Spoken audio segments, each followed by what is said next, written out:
Bonjour. Bien entendu, Marie-Laure Augry va revenir dans quelques instants avec la rédaction de TF1 sur le débat Fabius-Chirac d'hier soir sur la Une. Bien sûr, nous regarderons l'ensemble des sujets de l'actualité, mais aussi pour commencer une série d'émissions spéciales dans la partie magazine de cette édition de la mi-journée. Nous nous retrouverons tout à l'heure ici à La Villette. La Villette où se déroule le festival de l'industrie et de la technologie. Organisé sous les auspices du ministère du redéploiement industriel. Madame Édith Cresson sera mon invitée avec Sylvain Gouze dans quelques instants.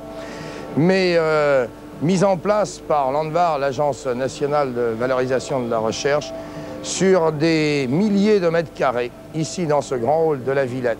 De la ferme à l'espace, nous pourrons voir ce que sont les technologies d'aujourd'hui et les technologies de demain. C'est la première grande exposition qui présente en quelque sorte l'état des lieux France en cette année 1985, au niveau de la recherche, au niveau des technologies, au niveau de la consommation de ces technologies et au niveau de la distribution de ces technologies, aussi bien en France qu'à travers le monde. Voilà, alors des choses tout à fait étonnantes aujourd'hui, demain et jeudi dans la partie magazine de cette édition de 13h, car nous voulons, avec l'ensemble de l'équipe de Sylvain Gouze, l'ANVAR et tous ceux qui sont ici, vous faire découvrir quelquefois ce qui, encore aujourd'hui, peut vous apparaître comme le futur, mais qui est déjà le présent. Alors, tout à l'heure, dans cette édition de 13h, ne manquez pas ce rendez-vous à La Villette, mais tout de suite, le rendez-vous de l'actualité, Marie-Laure Augry. Le rendez-vous de l'actualité, Yves, et nous allons voir avec Pierre-Luc Séguillon, Arlette Chabot, Jean-Marie Cotteret, qui se trouve sur ce plateau, si le débat d'hier a été, lui, tout à fait étonnant. Eh bien, d'après les premiers sondages effectués au moment du débat et tout de suite après le débat, apparemment, la légère avance est ce matin pour Jacques Chirac. N'empêche que ce débat a plutôt été décevant. Décevant peut-être parce qu'on n'est pas sorti du traditionnel affrontement et face-à-face, parce qu'on n'a pas renouvelé le ton de ce face-à-face, parce que ce face-à-face a été peu informatif, parce que les démonstrations sur le fond étaient bien souvent absentes, et peut-être aussi parce que le ton a prédominé sur le fond, un ton incisif, émaillé de temps en temps de quelques phrases assassines.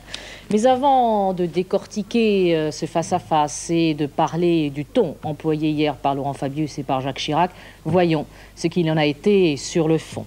Sur le fond, quelques informations ont été données par l'un et par l'autre, informations que Brigitte Matron va maintenant nous présenter, avec notamment de la part de Jacques Chirac ce non à tout gouvernement avec Jean-Marie Le Pen. On a parlé des alliances, on a aussi parlé de la politique de l'immigration. Et voici l'essentiel de cette partie informative. Je ne m'associerai à aucun gouvernement où il y aurait des hommes de l'extrême droite. C'est clair. Oui ou non, voulez-vous dénationaliser ce qui a été dénationalisé avant 80 ? Oui. C'est-à-dire que Renault ne sera plus une entreprise nationale ? Elle n'a pas vocation à l'être, mais tout ça est dans le futur, naturellement. Alors, supprimez-vous l'autorisation de licenciement ? Oui ou non ? Il est absurde de confier à des fonctionnaires qui n'ont pas de responsabilité ou de compétences dans ce domaine le soin de juger s'il faut ou non licencier. Cela paralyse l'emploi et cela fait que nous avons un chômage qui s'accroît. Et c'est la raison pour laquelle je suis pour la suppression de l'autorisation préalable de licenciement chaque fois que les pouvoirs publics n'apportent pas une aide financière à une entreprise, cas auquel il est normal, naturellement, qu'ils aient quelque chose à dire dans le plan social.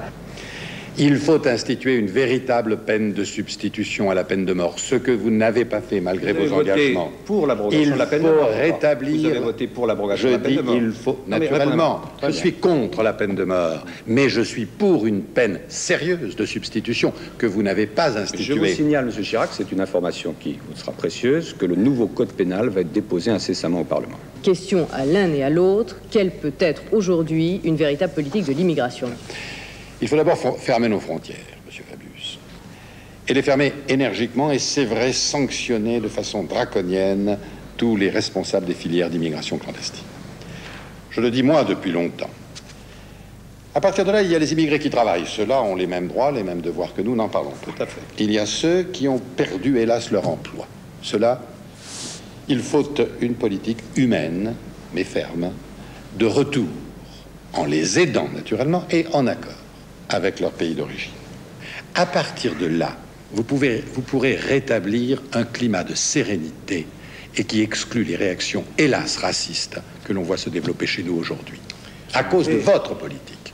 Sur ces principes-là, à une ou deux exceptions près, je crois qu'il n'y aurait pas de désaccord fort. C'est nouveau. Non, c'est pas nouveau. Il y a eu, ce sont les derniers chiffres que j'ai, plus de 12 000 reconduites à la frontière et plus de 40 000 refoulements. Lutter contre l'immigration clandestine.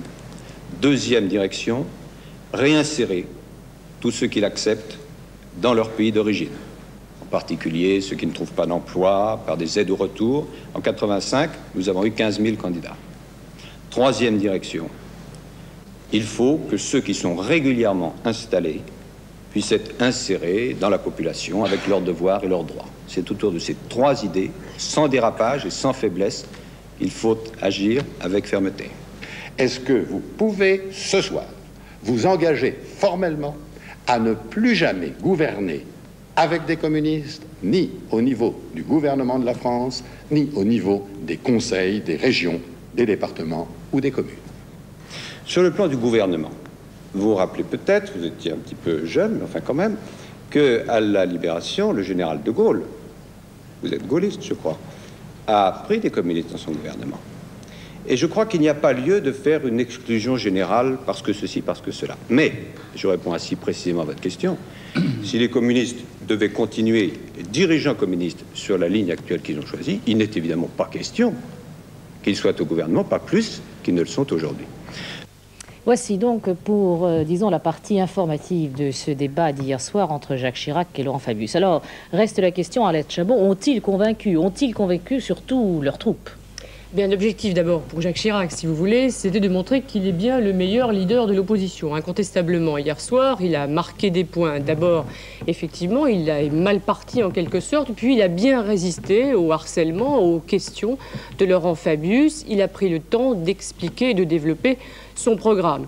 Deuxième point pour Jacques Chirac, il devait sortir de l'encerclement dans lequel il se trouve depuis plusieurs mois, coincé entre Jean-Marie Le Pen et Raymond Barre. Alors ça a été assez facile pour Jean-Marie Le Pen, il s'est dégagé du problème de Jean-Marie Le Pen, on l'a entendu en expliquant que jamais il ne gouvernerait avec l'extrême droite. Et ainsi c'est une critique de la gauche contre lui qui tombe. En revanche, eh bien, il y a toujours le problème de Raymond Barre. Et là, Jacques Chirac, incontestablement, a été en difficulté à deux reprises, lorsque Laurent Fabius l'a interrogé sur l'hostilité de Raymond Barre à toute cohabitation avec François Mitterrand en mars prochain, et également lorsqu'il a répété les critiques de Raymond Barre contre la gestion de Jacques Chirac, Premier ministre. Donc, pour se résumer de ce côté, du président de RPR, il a marqué des points, mais il y a toujours devant lui le cactus Barre, et il est important. Alors, si l'on regarde maintenant Laurent Fabius, là, incontestablement également, Laurent Fabius a présenté hier une image très différente de celle qu'il présente habituellement. Ce n'était plus l'homme du consensus, c'était l'homme de la bataille, voire même de la bagarre. Il était offensif et certains disent même un peu agressif. Voilà pour Laurent Fabius qui avait choisi donc d'interroger, de juger même Jacques Chirac, et ainsi il n'a été ni le Premier ministre qui défend un bilan, ni le chef d'une majorité qui propose un programme. Si sans doute il a été soutenu par les électeurs socialistes, il a certainement peut-être laissé certains sur leur faim, car il n'a fait aucune allusion au socialisme, n'a jamais évoqué François Mitterrand par exemple, ce qui est important également, et lorsqu'il a dit sur les problèmes de sécurité ou d'immigration qu'il n'y avait pas de désaccord fort avec Jacques Chirac, il a peut-être surpris certains. En conclusion, je dirais que ce débat en appelle d'autres, car il est évident que les rivaux de messieurs Fabius et de messieurs Chirac devront un jour ou l'autre se rencontrer, c'est-à-dire que Michel Rocard ou Raymond Barre ne devraient pas échapper un jour ou l'autre à ce type de rencontre aussi.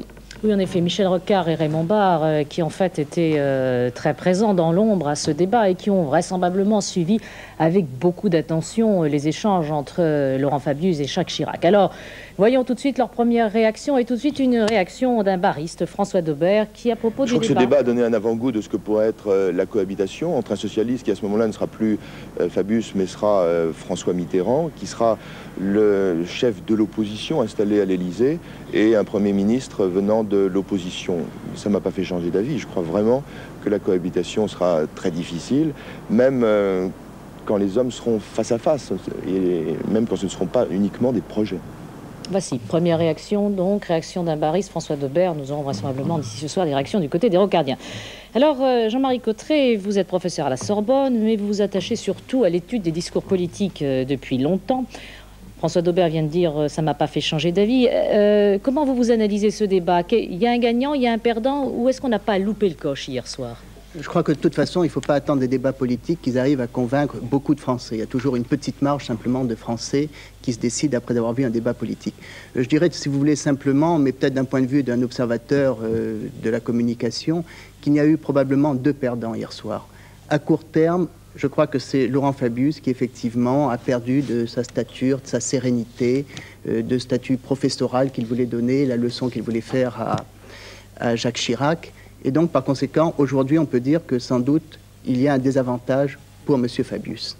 En revanche, je pense qu'à long terme, il n'est pas évident que le débat d'hier soir puisse asseoir l'autorité de Jacques Chirac, car les prises de position très fermes que M. Fabius lui a obligé à prendre entraînera probablement des conséquences sur son électorat.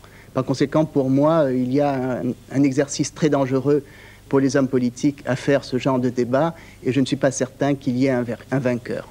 Voilà, alors nous reviendrons plus en détail sur l'analyse du face-à-face hier, mais je voulais avoir cette première réaction de votre part. Alors, réaction bien sûr très nombreuse dans la presse de ce matin, une presse qui, elle aussi, s'attache beaucoup au ton du discours hier. François Bachy. Le fond du débat d'hier soir, les journaux le traitent en publiant de larges extraits du discours.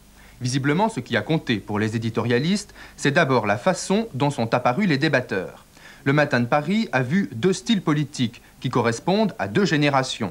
Un Fabius New Look, incisif et par moments agressif, et un Chirac traditionnel et défensif. Mais pour tous les autres journaux, Fabius avait changé son fleuret moucheté pour un sabre d'abordage. Ça, c'est Serge July qui l'écrit dans Libération. Fabius était odieux, provoquant, jusqu'aux limites de la vulgarité. Voilà pour le jugement de Philippe Tesson dans le Quotidien de Paris. Et cela face à un Chirac qui avait, selon Libération, une réserve somme toute exceptionnelle, Jacques Chirac qui, pour François, revêtait seul les habits de l'homme responsable. Pourtant, des petites phrases, il y en a eu de part et d'autre, elles sont reprises dans la plupart de vos quotidiens. Et ça promet, titre Le Parisien, qui a vu hier soir plus qu'un débat, un combat. Pas d'accord, répond l'Humanité, qui parle de rencontres de professionnels parfaitement au point, de duels d'énarques. C'est vrai, écrit Philippe Tesson dans Le Quotidien, c'en est fini des débats idéologiques et politiques d'avant mai 1981. En fait, selon Serge July de Libération, ce débat n'opposait pas la droite et la gauche, on était déjà au cœur de la cohabitation des idées. Ce serait donc le consensus. Le Figaro n'est pas d'accord, il titre sur 2 positions radicalement inconciliables. Pas de consensus, alors qui a gagné? C'est Fabius, dit Le Matin. C'est Chirac, disent Le Figaro, Le Parisien, François et Le Quotidien de Paris. Et puis, qui a perdu? La démocratie pour l'Humanité, les idées et l'émotion pour Libération. Alors voici le jugement de la presse. On va voir maintenant le jugement de Jacques Chirac, de Laurent Fabius par rapport à leurs propres prestations. Les feux de la rampe tout juste éteints, le moment de tension passé, eh bien, avant l'examen de conscience qui a dû se poursuivre dans les états-majors ce matin, on a dû décortiquer les interventions d'hier. Voyons comment à chaud Laurent Fabius et Jacques Chirac ont réagi à leurs prestations, propos recueillis par Alain Amar. J'aurais voulu parfois que ce soit plus précis, c'est ça. Qu'on puisse entrer plus dans les détails, qu'on puisse vraiment correspondre à ce que souhaitaient les gens. Alors souvent c'est des idées générales. Et moi je dis pour gouverner, c'est pas des idées générales, c'est des choses précises. Tu m'as salué. Bonsoir. Je trouvais que M. Fabius était inutilement agressif.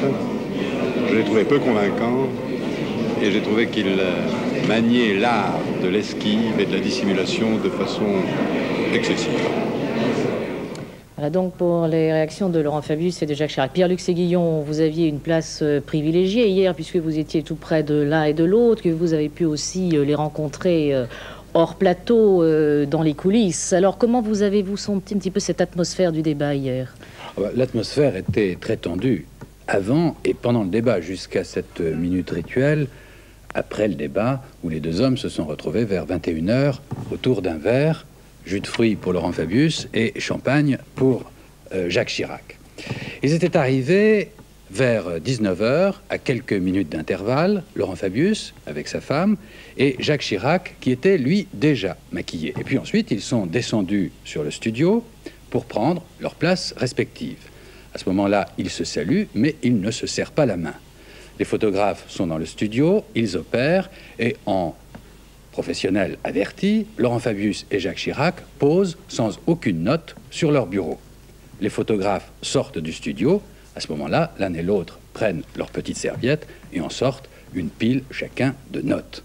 Et Jacques Chirac lance goguenard à Laurent Fabius: vous avez apporté vos munitions. Générique, tout le monde est figé, la tension est très forte. Jacques Chirac semble alors peut-être plus contracté que Laurent Fabius, et il va lui falloir quelques minutes pour se mettre en jambe et retrouver sa voix. Mais pendant tout le débat, on le sent attaché à préserver un certain sourire et son calme, malgré les attaques de Laurent Fabius, qui, d'emblée, va donner le ton. Et ces flèches vont être très nombreuses. Il cherchera parfois, à plusieurs reprises, à interrompre Jacques Chirac. Et pour nous, Anne Sinclair et moi-même, ce n'est pas toujours très facile d'éviter que le Premier ministre n'interrompe trop souvent le maire de Paris. On a remarqué aussi que Laurent Fabius, peut-être pour déstabiliser Jacques Chirac, avait de temps en temps ce geste, pendant que le maire de Paris parlait, il tournait les mains, d'un air de dire « vous êtes en train de baratiner ». Fin du débat, il a duré 1h30, rideau, les deux hommes vont avoir besoin peut-être d'1 ou 2 minutes pour décompresser. Jacques Chirac allume une cigarette, il tremble légèrement. Quant à Laurent Fabius, il sourit, mais il est assez pâle. Et puis, l'un et l'autre vont en régie, remercient les techniciens, et enfin, cette fois-ci, ils vont se serrer la main. Jacques Chirac affiche une satisfaction évidente. Quant à Laurent Fabius, il paraissait plus réservé. Voilà, ce serrement de main qu'on a vu il y a quelques instants à l'image Pierre-Luc. Alors en effet, maintenant on va un peu voir l'aspect du ton que vous avez déjà abordé dans votre papier. Et en effet, Laurent Fabius a essayé à plusieurs reprises de déstabiliser son adversaire en multipliant les phrases assassines avec un ton parfois assez incisif. Jacques Chirac avait visiblement choisi et misé sur la patience jusqu'au moment où le ton est monté et on a presque frisé l'incident. Écoutez. Vous énervez. De ce point de vue, au moins autant d'expérience que vous, et par conséquent, vous ne risquez rien. Alors, vous avez plus d'expérience politique que moi. Soyez gentil de me laisser parler et de cesser d'intervenir incessamment, un peu comme le Roquet, n'est-ce pas? Écoutez, je n'ai pas vous parler au Premier ministre de la France. Non, je parle à M. Fabius, représentant du Parti Socialiste. Mais non. Cessez Qu'est-ce que c'est que ce comportement? Écoutez, M. Fabius, cessez de m'interrompre indéfiniment. Vous saurez comme ça quelles sont mes questions. Voilà, alors on vient d'avoir un petit extrait de cet échange parfois assez incisif entre les deux hommes. Jean-Marie Cotterêts, à travers ce que vous avez pu regarder, étudier, vous avez senti une stratégie de la part des deux intervenants? Oui, elle était très claire, surtout de la part de Laurent Fabius. Je crois que dès le départ, il voulait avec sérénité interroger avec précision M. Chirac et à l'occasion porter un certain nombre de jugements sur les réponses de M. Chirac. C'était le professeur et l'élève. Ça m'a beaucoup rappelé le débat entre M. Barre et M. Mitterrand. Et je crois que sa stratégie était claire. Par conséquent, pendant toute la première partie du débat, on a pu assister à ce genre de réplique « Répondez-moi par oui ou par non, de manière précise, je vous félicite, c'est très bien, etc. » Et puis, à partir de l'extrait que nous avons vu, il semble que le débat ait basculé. Et c'est à ce moment-là que M. Chirac a pris davantage d'autorité et où semble-t-il, M. Fabius a un peu perdu pied. Alors, Jacques Chirac et Laurent Fabius étaient là un peu pour se poser en homme d'avenir. Et en fait, on a beaucoup fait référence au passé hier soir. Oui, alors je peux vous donner quelques éléments. Par exemple, l'un et l'autre ont beaucoup cité de chiffres. Et je pense qu'ils ont cité beaucoup trop de chiffres. Monsieur Fabius, plus de 114 chiffres différents, et Monsieur Chirac, 77 chiffres.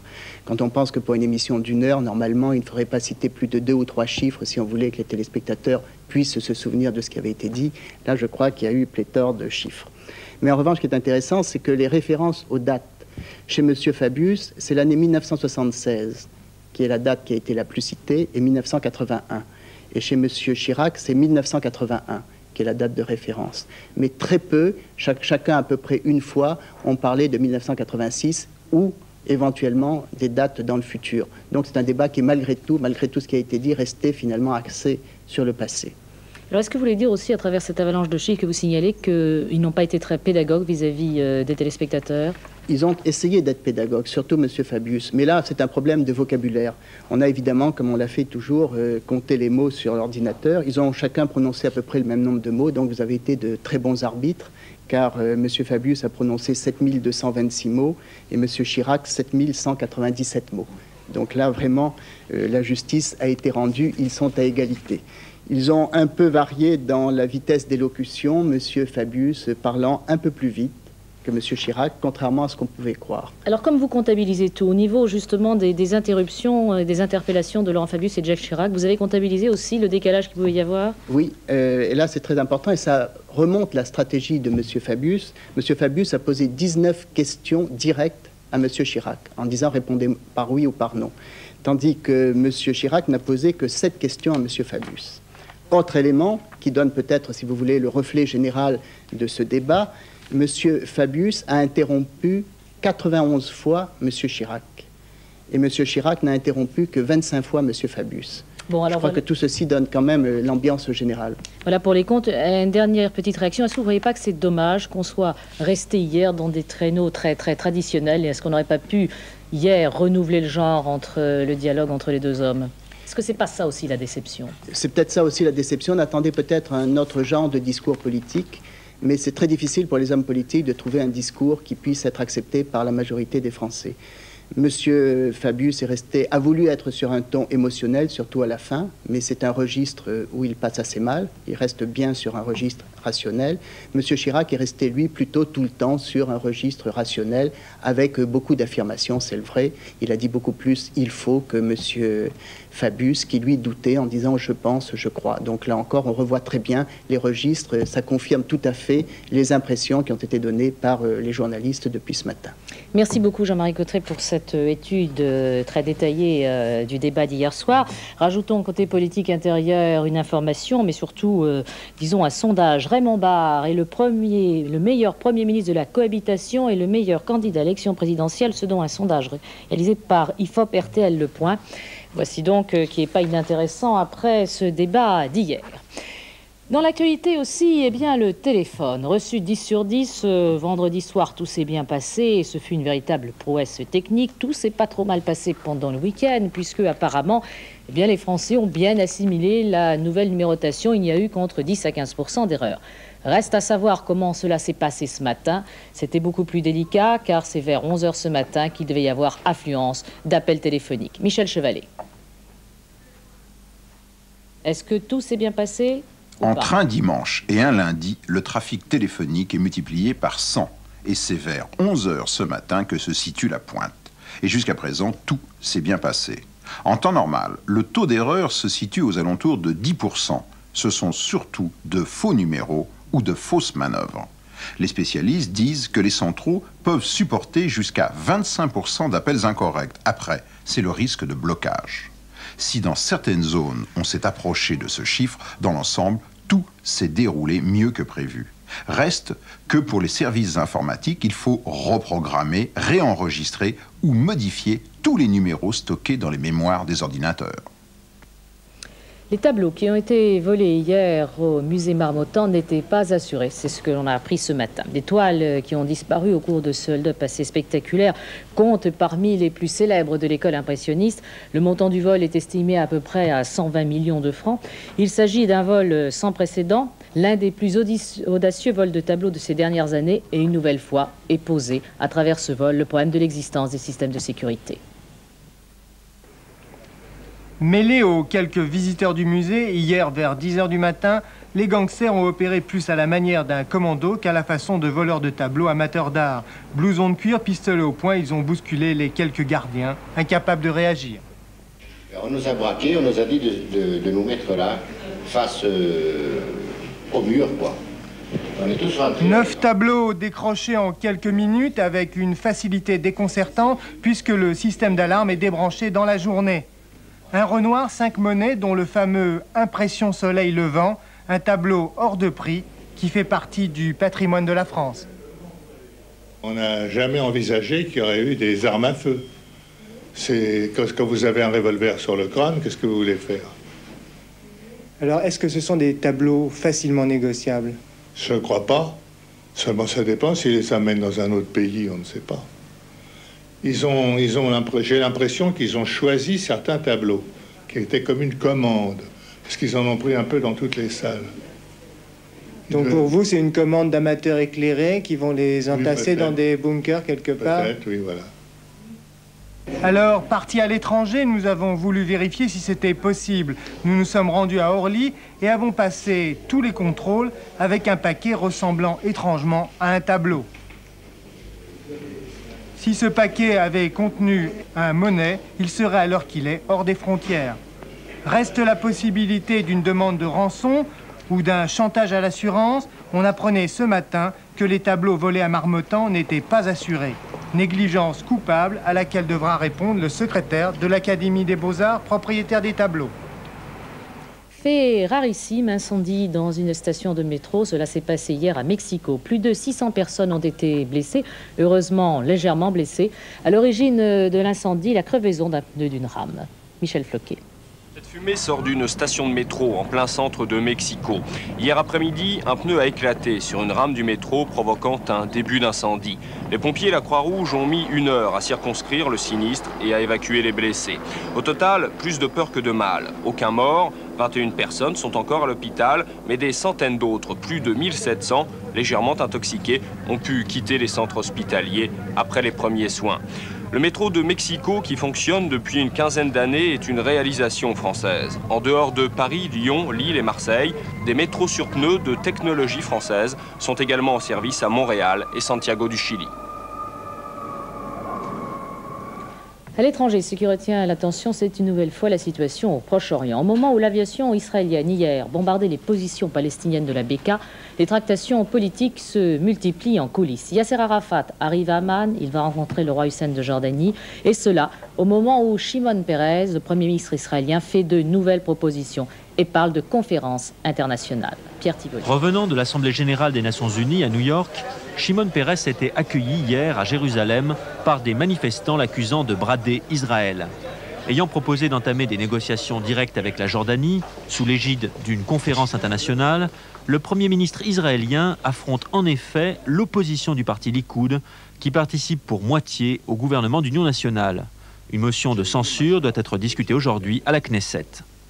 De son côté, le roi Hussein de Jordanie effectuait samedi une visite à Bagdad afin de s'assurer que Saddam Hussein, le président irakien, n'accepterait pas d'accueillir le siège de l'OLP si l'organisation palestinienne devait quitter la Tunisie. Le souverain jordanien, qui doit recevoir aujourd'hui Yasser Arafat, a en effet durci sa position à l'égard de l'OLP, notamment après le détournement de l'Aquilée Lahoro. Le roi Hussein estime d'ailleurs positif l'esprit des propositions de Shimon Peres, proposition qui exclut l'OLP. Voici pour l'essentiel de l'actualité, avec une part importante bien sûr qui a été réservée au débat d'hier soir, et puis alors une part importante au soleil aussi, Denis Vincenty. Peut-être à la Lune pour ce soir, car il y a l'éclipse totale de la Lune ce soir. La Lune va être cachée par la Terre, elle sera dans une zone d'ombre, alors vous pourrez vous mettre à vos balcons et tenter de voir ce qu'on appelle la Lune rousse. Et toutefois, si vous ne pouvez pas être à votre balcon, il y a l'Association française d'astronomie qui a organisé plusieurs points en France pour regarder de plus près cette fameuse Lune rousse. Alors en France, il fera très très beau ce soir sur les régions du centre et du sud-ouest du pays. Il y aura quand même quelques petits trous dans les nuages cet après-midi sur les régions du nord. Toutefois, il y aura beaucoup de brumes et du brouillard qui auront du mal à se dissiper. Et puis dans le sud-est de la France, un temps assez couvert avec toutefois encore des éclaircies, des orages et puis du fort vent d'est sur les régions méditerranéennes. Les températures seront fraîches cet après-midi de 7 à 12 degrés sur la moitié nord, 12 à 18 degrés sur la moitié sud de la France. Et ce mauvais temps va persister jusqu'à la fin de la semaine. Voilà, merci Denis Vincenty. Je vous passe la parole tout de suite. Eh bien, Marie-Laure, tout simplement pour vous faire découvrir derrière nous un robot. Il y en a ici à la Villette un certain nombre. Nous vous les ferons découvrir avec Sylvain Gouze pendant toute cette semaine, puisque les pages magazines de cette édition de 13h seront consacrées à cette grande exposition qu'est le Festival de l'Industrie et de la Technologie, Edith Cresson, qui est dans l'Europe qui bouge. La façon de montrer une France, dites-vous, dans le dossier de cette exposition, qui montre une France compétitive. Tout à fait. C'était ça l'objet de cette volonté de réaliser cette exposition? Absolument. Il y a ici des entreprises compétitives, des grandes, des moyennes, des petites, et qui sont tout à fait en tête dans leur spécialité, qui sont des leaders mondiaux quelquefois, en tout cas qui ont des parts de marché mondiales significatives, et qui sont souvent des entreprises que ne connaît pas le grand public et qu'il faut faire connaître. J'allais vous dire, la France est moins tarte qu'on ne le croit. Ah oui, la France n'est pas tarte du tout. La France est tout à fait en tête. Il y a une France qui gagne, qui est de plus en plus importante, qui à la fois a des inventeurs, des techniciens, des cadres, des ouvriers qui sont engagés là-dedans et qui mènent un combat formidable. Et c'est ça que ce festival, pendant 3 mois, va montrer aux Français. Mais alors comment, par exemple, vous qui êtes une femme politique, vous êtes ministre du redéploiement industriel et du commerce extérieur, vous êtes associé dans cette exposition à votre confrère M. Curien, ministre de la Recherche et de la Technologie, tout ça organisé ici par, à votre demande, Landvar. Nous allons parler avec Christian Marabach dans un instant. Comment vous, une femme politique, au moment où on parlait longtemps ici du débat entre Laurent Fabius et Jacques Chirac, comment vous appréhendez la différence entre le discours politique et le concret sur le terrain? Vous savez, il faut qu'il y ait un discours politique pour faire comprendre aux Français les enjeux. Les enjeux sont d'une importance extrême, c'est-à-dire que ce que nous avons de plus précieux, ce n'est pas l'or de la Banque de France, c'est notre industrie. Parce que notre industrie recèle des richesses et recèle des potentialités extraordinaires, et que derrière notre industrie, il y a des hommes et des femmes qui travaillent, il y a des emplois, il y a notre compétition, notre capacité de compétition de demain. C'est ce que nous avons de plus précieux. Ça ne doit pas être, je dirais, un enjeu de débat politicien. Parce que la France a des idées. Oui, la France a beaucoup d'idées, d'ailleurs elle le montre. La France est dans l'espace, la France a le train le plus rapide du monde, la France est la meilleure dans l'énergie nucléaire, la meilleure pour les recherches sous-marines. La France est en tête dans des quantités de petits créneaux en matière notamment de communication, d'électronique, d'informatique. Est-ce qu'on sait par exemple que notre premier poste d'exportation vers les États-Unis, ce ne sont pas ni les robes, ni les parfums, ni les fromages, encore que là aussi il y a des techniques qui sont intéressantes, mais c'est l'aéronautique. C'est là où nous exportons le plus. Alors, cette exposition à la Villette, à partir de demain, vous allez pouvoir l'envahir, car on peut dire que cet immense vaisseau est prêt à recevoir des millions et des millions de spectateurs, mais aussi spectateurs et acteurs, comme va nous le montrer ce reportage de Sylvain Gousse, qui a visité en avant-première pour vous le Festival des Industries et des Technologies. Une vache, et oui, une vache avec son collier bourré d'informatique, qui se rend à une mini-ferme ultramoderne d'où sortira dans quelques minutes du lait pasteurisé. Et pourtant, nous sommes au FIT, Festival de l'Industrie et de la Technologie au sens large.